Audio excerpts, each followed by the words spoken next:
The first sort of full Saturday of the 2020 season has come and gone. The days of wondering whether football can be played are largely over. 6 conferences are moving forward with football this fall.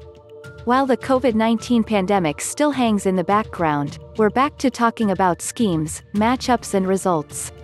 It's a good feeling, but it's also enough to cause some whiplash from the past several months. But if there's one thing this year has taught us about football, it's that nothing is guaranteed. If you're going to play the game, play it like it won't be there next week. The same attitude applies with every takeaway. As such, college football overreactions are back for another season. Want more college football in your life? Listen below and subscribe to the Cover 3 College Football podcast for top-notch insight and analysis beyond the gridiron. What did we learn from Week 2? Let's parse through the biggest storylines from Saturday. Norvell is a great offensive mind who did wonderful things at Memphis. He seemed like the right hire for Florida State after the Willie Taggart fiasco. One game, a 16-13 loss to Georgia Tech, is too early to make any conclusions about Norvell, but it is clear he has his work cut out for him with this offense. The O-line, which has been a problem for years in Tallahassee, isn't any better, and depth issues against the Yellow Jackets only exasperated those weaknesses. Quarterback James Blackman has been through all kinds of turnover, which can be detrimental to his growth.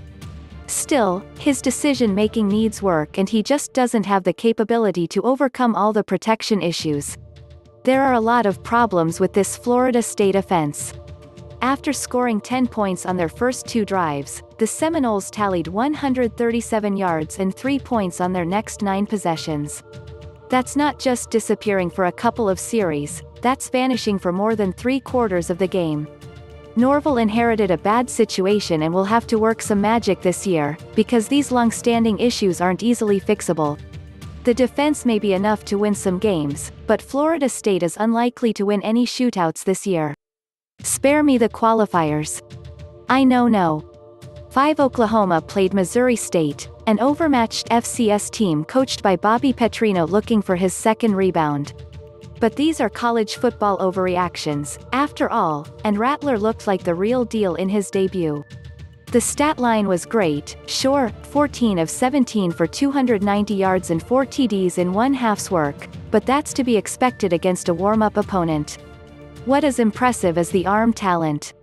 Take a look at this touchdown pass to Marvin Mims.